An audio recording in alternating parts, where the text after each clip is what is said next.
Hi students, कैसे हैं आप लोग। मैं Shashibhushan Tripathi, STT career online classes में आपका स्वागत करता हूं। जैसा कि पिछले दो वीडियोज में मैंने linear equation in two variable में आपको बेसिक कॉन्सेप्ट बताए थे कि कब इक्वेशन का सॉल्यूशन क्या होता है, निकलता है और कब नहीं निकलता है। ठीक है, उसको ग्राफिकली मैंने आपको बताया था। ठीक है, अब हम सीधे चलते हैं एक्सरसाइज पे। ठीक है, एक्सरसाइज में हम सारे मेथड्स को डिस्कस करेंगे। ठीक है, तो पहला एक्सरसाइज है एक्सरसाइज 3.1। अब यहाँ पे एक चीज देखिएगा, कुछ क्वेश्चन तो दिए रहते हैं, डायरेक्ट क्वेश्चन होते हैं, कुछ क्वेश्चन वर्बल क्वेश्चन होते हैं। वर्बल क्वेश्चन क्या होता है, वो लिखा रहता है, उसको हमें समझना पड़ता है और समझ करके फिर उसका हम इक्वेशन बनाते हैं। ठीक है, मतलब उसको अल्जेब्रिकली रिप्रेजेंट करते हैं। रिप्रेजेंट करने के बाद फिर उसका क्या करना है, सॉल्यूशन निकालना है। ठीक है, तो एक्सरसाइज 3.1 में पहला क्वेश्चन मैं शुरू कर रहा हूं। पहला क्वेश्चन क्या कह रहा है कि Aftab tales his daughter 7 years ago I was 7 times as old as you were then। Aftab जो है अपनी डॉटर से कहता है कि 7 साल पहले मेरी जो एज थी वो उस समय तुम्हारी एज की क्या थी, 7 गुनी थी। ठीक है, 7 साल पहले आफ्ताब की जो एज थी उसके डॉटर की एज की क्या थी, 7 गुनी थी। और उसके बाद कह रहा है I shall be 3 times as old as you will be. ठीक है, और 3 साल बाद, ठीक है, मैं तुम्हारी एज का क्या हो जाऊंगा, 3 times हो जाऊंगा।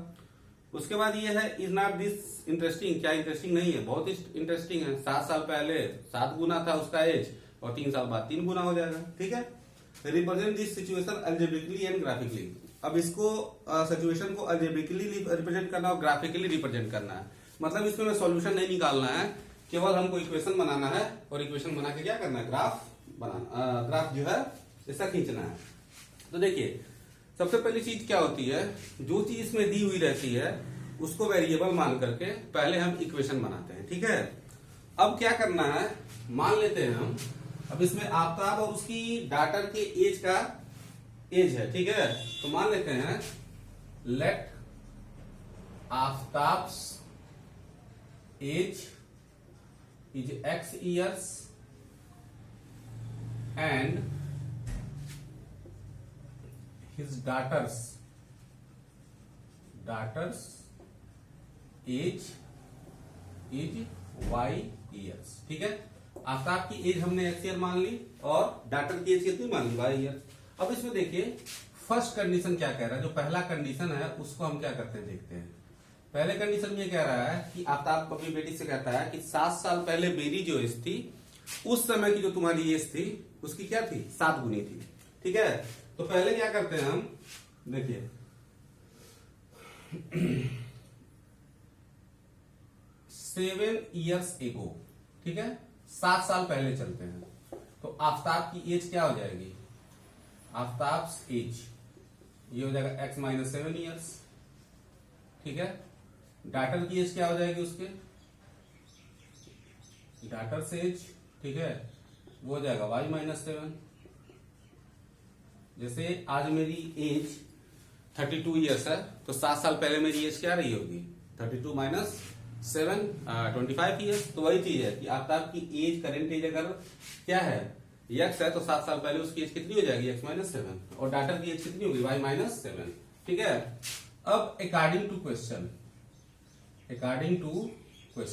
ठीक है, क्वेश्चन में क्या कह रहा है कि आफ्ताब की जो एज है 7 साल पहले उसके डॉटर की एज की कितनी है, 7 गुनी है। ठीक है, तो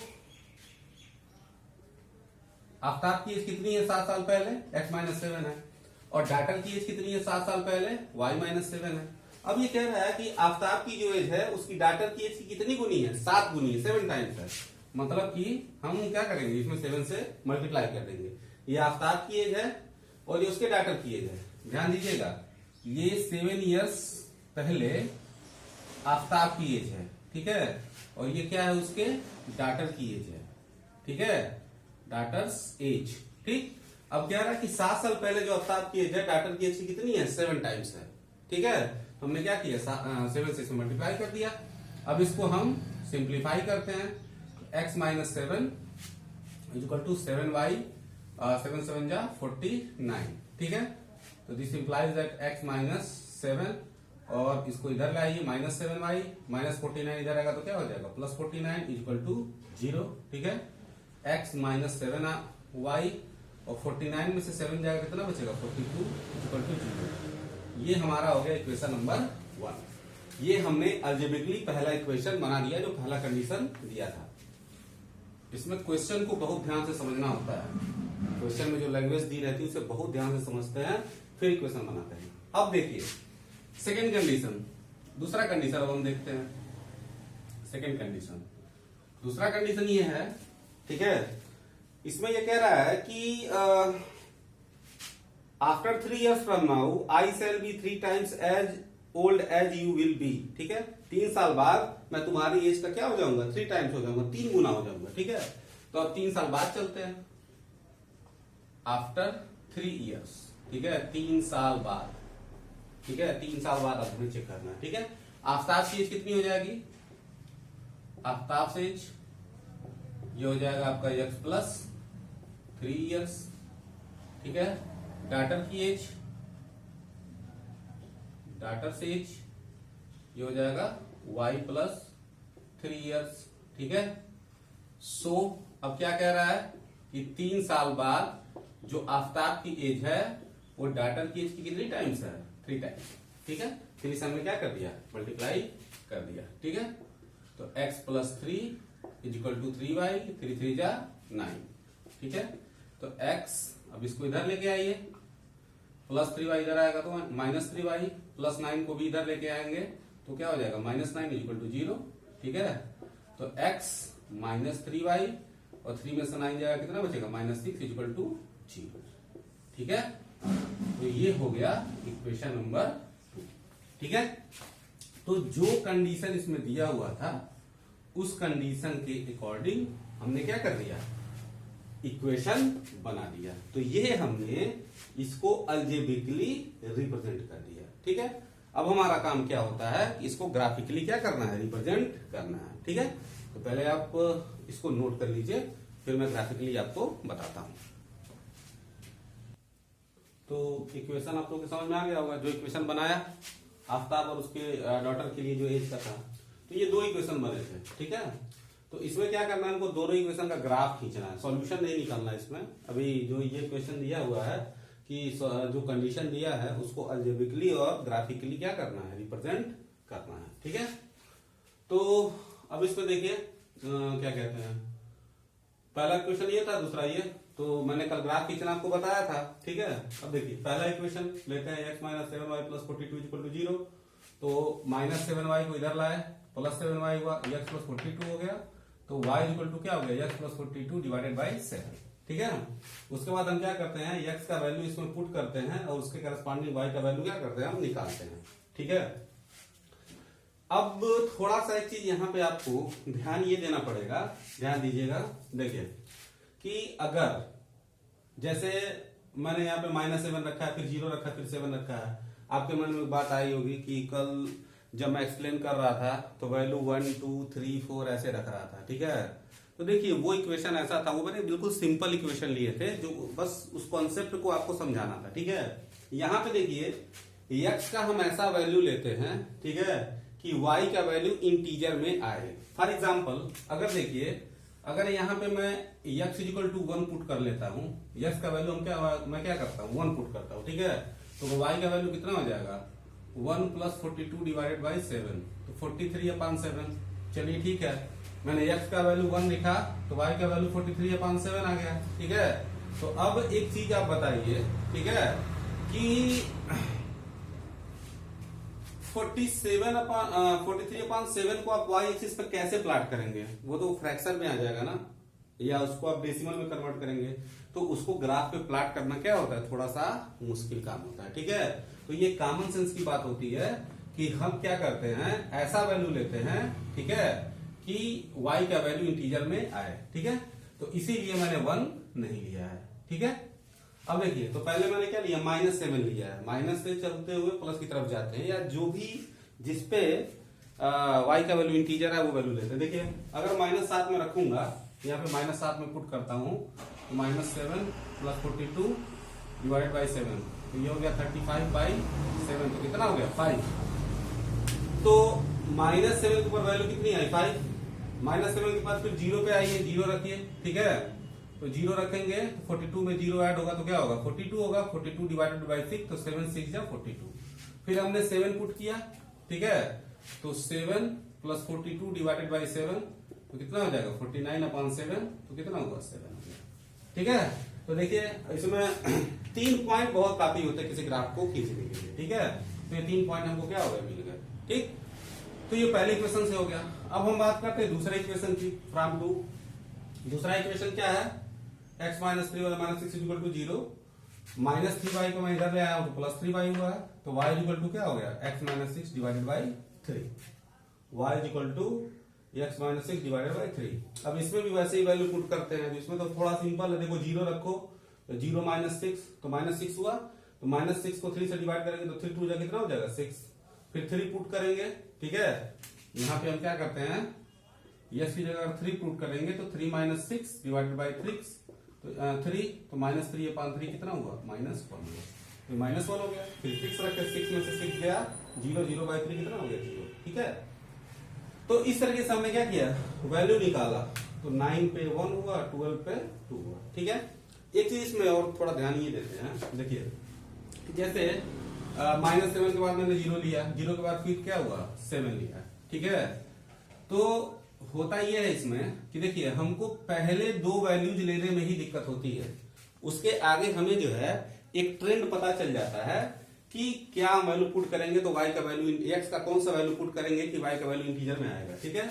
-7 हमने रखा, पहला वैल्यू निकाला, ठीक है, उसके बाद 0 रखा। अब देखिए जरा 0 और 7 के बीच में कितने का डिफरेंस है, 7 का डिफरेंस है ना, ठीक है। तो अगर आप अब 0 के बाद 7 रखे, 7 के बाद 14 रखेंगे, आप इसमें 14 अगर रखते हैं, ठीक है, तब भी इसका वैल्यू क्या आएगा इंटीजर में आएगा, रख के देख लीजिए 42 और प्लस 14 डिवाइडेड बाई 7 तो कितना हो जाएगा 56 डिवाइडेड बाई 7, ठीक है। तो कितना हो गया 8 आया ना।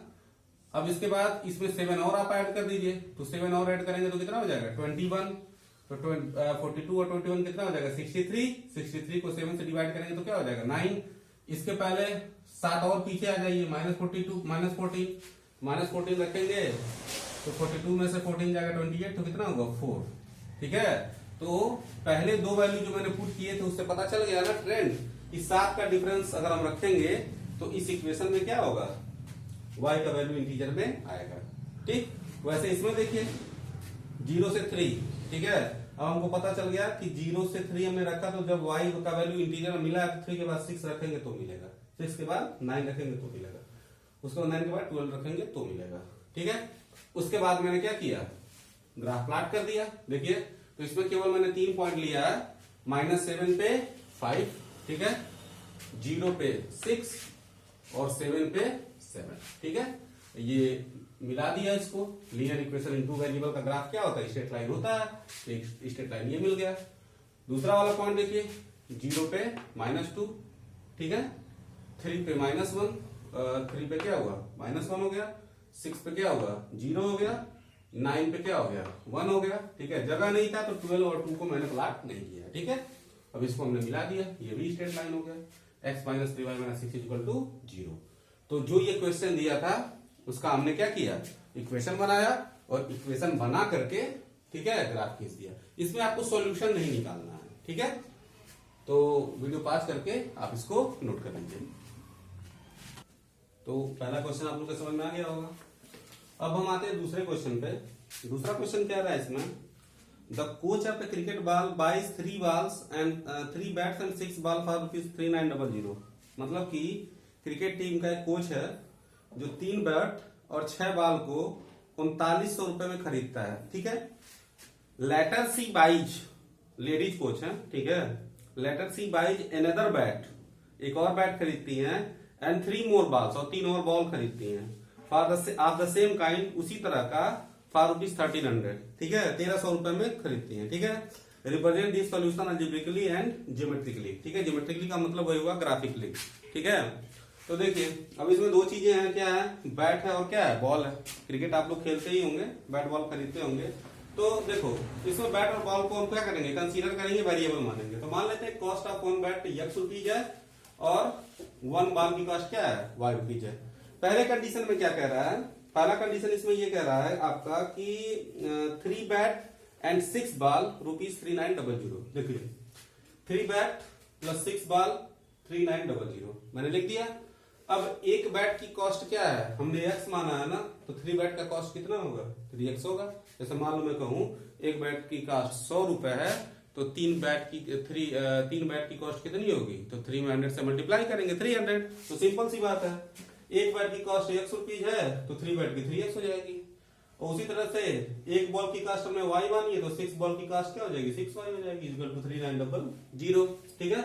अब ये इक्वेशन थोड़ा सा रिड्यूसिबल है। रिड्यूसिबल इसलिए है, रिड्यूसिबल का मतलब ये होता है कि इसको अभी हम थोड़ा और सॉल्व कर सकते हैं। देखिए यहाँ से 3 अगर हम कॉमन ले लें तो यहाँ पे x हुआ और 3 2 जा 6 और 3900, तो x plus 2y equal to 3900 divided by 3। ठीक है, तो इसको डिवाइड करेंगे तो कितना हो जाएगा 1300। ठीक है। अच्छा एक चीज देखिए, इस इक्वेशन को चाहे हम तो यहां भी छोड़ सकते हैं, x plus 2y equal to 1300 तब भी सही है, या स्टैंडर्ड फॉर्म में लाने के लिए ax plus by plus c के फॉर्म में लाने के लिए इसको मैंने इधर कर दिया, ये पहला इक्वेशन बन गया। दूसरे कंडीशन में जो क्रिकेट कोच है, एक बैट और 3 बाल 1300 रुपए का खरीद रही है, तो एक बैट x हो गया, 3 बाल 3y हो गया। ठीक है, 1300 रुपए में खरीद रही है, 1300 हो गया, तो x plus 3y minus 1300 equal to 0। ये दोनों इक्वेशन बन गया। ठीक है, अब इसको ग्राफ मैंने आपको बता दिया कैसे बनाते हैं, और इसका ग्राफ आप क्या करिएगा, खुद बनाइएगा। ठीक है, एक चीज का ध्यान रखिएगा, यहाँ पे देखिए, यहाँ पे ये 1300 आया है ना। ठीक है, तो इसमें 1 2 अगर आप मानेंगे y का वैल्यू निकालने के लिए, तो ग्राफ जो है बहुत बड़ा आएगा। बात समझ रहे हैं। तो उसमें आप लोग ऐसे मानिएगा x equal to 100, x equal to 200, 300 ऐसे करके मानिएगा। ठीक है, और जो ग्राफ का स्केल बनाएंगे, जैसे ये 1 2 3 4 5 6 मैंने बनाया, तो ऐसे बनाइएगा 50 100 150 इस तरीके से करके बनाइएगा। ठीक है, अब इसमें बचा तीसरा क्वेश्चन। ठीक है, तो तीसरा क्वेश्चन आप खुद करिएगा।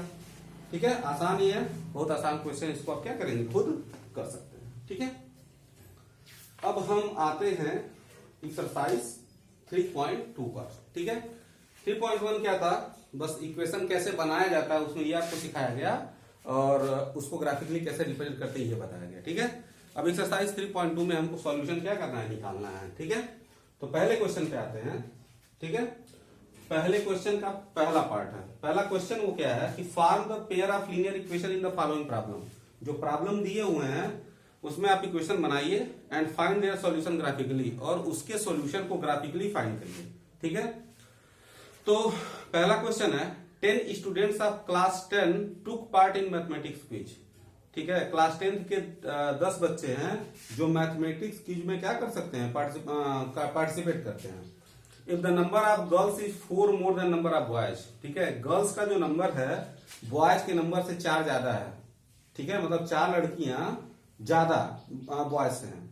कह रहा find the number of boys and girls who took part in the quiz. ठीक है, कह रहा है कि कितने बॉयज और कितने गर्ल्स ने पार्टिसिपेट किया, वो नंबर हमको क्या करना है, यहाँ पे फाइंड आउट करना है। ठीक है, ठीक है, कोई दिक्कत नहीं है। तो मान लेते हैं नंबर ऑफ बॉयज कितना है, x है, और नंबर ऑफ गर्ल्स क्या है, y है। ठीक है, जो बॉयज पार्टिसिपेट किए उनका नंबर x है, क्योंकि वही हमको फाइंड आउट करना है। इसमें नंबर ऑफ बॉयज और number of girls find out करना है। तो देखो, जो फाइंड आउट करना रहता है उसी को मान लिया जाता है, उसी को वेरिएबल मान लिया जाता है। ठीक है, नंबर ऑफ बॉयज मान लिया हमने x, और नंबर ऑफ गर्ल्स मान लिया क्या, y। अब देखो टोटल स्टूडेंट कितने हैं, 10 है ना, तो बॉय और गर्ल मिला के ही तो 10 स्टूडेंट होंगे। ठीक है, क्लास में जो स्टूडेंट होते हैं वो क्या होते हैं, बॉय या गर्ल। ठीक है, तो टोटल स्टूडेंट अगर 10 हैं तो x में हम y जोड़ेंगे तो कितना आएगा, 10 आएगा। ठीक है, या इसको ऐसे भी लिख सकते हैं x प्लस वाई प्लस 10 इधर आएगा तो क्या हो गया, -10। ठीक है, इक्वल टू 0। दूसरा क्या हो गया, सेकेंड कंडीशन। ठीक, सेकेंड कंडीशन में क्या कह रहा है, number of girls is 4 more than number of boys. जो गर्ल्स की संख्या है वो क्या है, बॉयज से 4 ज्यादा है। देखिए लड़कियां हमेशा आगे रहती हैं। ठीक है, नारी शक्ति पुरुष सहन शक्ति। तो खैर यहाँ पे ये बात है कि नंबर ऑफ गर्ल्स बॉयज की संख्या से 4 ज्यादा है। ठीक है, तो नंबर ऑफ गर्ल्स हमने क्या माना, y, नंबर ऑफ बॉयज क्या है, x। अब ये जो y है x से कितना ज्यादा है, 4 ज्यादा है या 4 ज्यादा है। ठीक है, तो y equal to x plus 4। ठीक है, प्लस y को इधर लाए तो क्या हुआ, x माइनस वाई हो गया, तो x माइनस वाई प्लस 4। तो x minus y plus 4 equal to क्या होगा 0। ठीक है, अब इसके बाद हमको क्या करना है, इसका ग्राफ खींचना है। तो पहला इक्वेशन क्या था, यही मैंने लिखा x plus y plus 10 equal to 0। यहाँ पे भी अगर इसको भी आप इक्वेशन 1 मान लेंगे तो कोई दिक्कत नहीं है।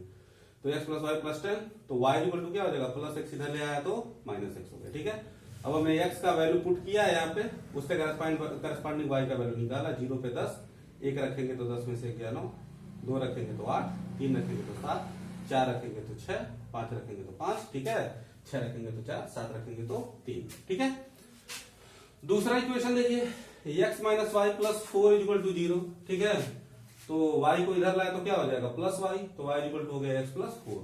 तो इसमें भी अब वैल्यू तो पुट करना आप जानते हैं, वैल्यू पुट मैंने किया, 0 रखा तो 4 आया, 1 रखा तो 5, 2 आया तो 6, 3 आया रखा तो 7 हो गया, 4 रखा तो 4 और 4 8 हो गया, 5 रखा तो 5 4 9 हो गया, 6 और 4 कितना हो गया 10 हो गया।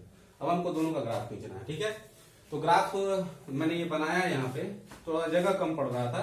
ठीक है, तो जितना बन सकता है उतना हम नंबरिंग कर लेते हैं, मेजरमेंट कर लेते हैं दोनों एक्सिस पे, उसके हिसाब से कर लेते हैं। आप ग्राफ पे बनाइएगा, पूरा करिएगा। ठीक है, मैंने जो जरूरत था उतना ही किया है। जैसे देखिए, इसमें मैंने 2 से शुरू किया है। ठीक है, 0 पे 10 था, 10 मैंने यहाँ पे नहीं बनाया इसलिए नहीं लिखा है। 2 पर 8 है। ठीक है, तो देखिए 2 पर 8 पहला पॉइंट, 3 पर 7, ये 3 पे क्या है 7 दूसरा पॉइंट, 4 पे 6 तीसरा पॉइंट, 5 पे 5 चौथा पॉइंट। ठीक है, और 6 पे 4, ये 6 पे क्या हो गया 4, ये वाला पॉइंट हो गया। ठीक है, फिर हमको मैंने इसको मिला दिया। ठीक है, स्ट्रेट टाइम मिला, और ये इक्वेशन किसको रिप्रेजेंट कर रहा है, x plus y minus 10 equal to 0 को। ठीक उसी तरीके से दूसरे वाले को क्या हुआ, 0 पे 4, 1 पे 5, 2 पे 6, 3 पे 4, 4 पे 8, 3 पे 7, 4 पे 8। ठीक है, बस इतना काफी है, हमने इसको क्या कर दिया मिला दिया। ठीक है, अब ध्यान से देखिए कहां पे इंटरसेक्ट कर रहा है, 3 और 7 पे। तो कल मैंने आपको बताया था कि जो पॉइंट ऑफ इंटरसेक्शन होता है वही क्या होता है, वही जो सॉल्यूशन होता है। तो सॉल्यूशन इसका क्या हो जाएगा 3 7, तो x equal to 3, y equal to 7, तो नंबर ऑफ बॉयज 3 हो गया, नंबर ऑफ गर्ल्स क्या हो गया 7 हो गया। वीडियो पास करके आप इसको नोट कर लीजिए। ठीक है, और नेक्स्ट वीडियो में मैं आगे का क्वेश्चन बताता हूँ।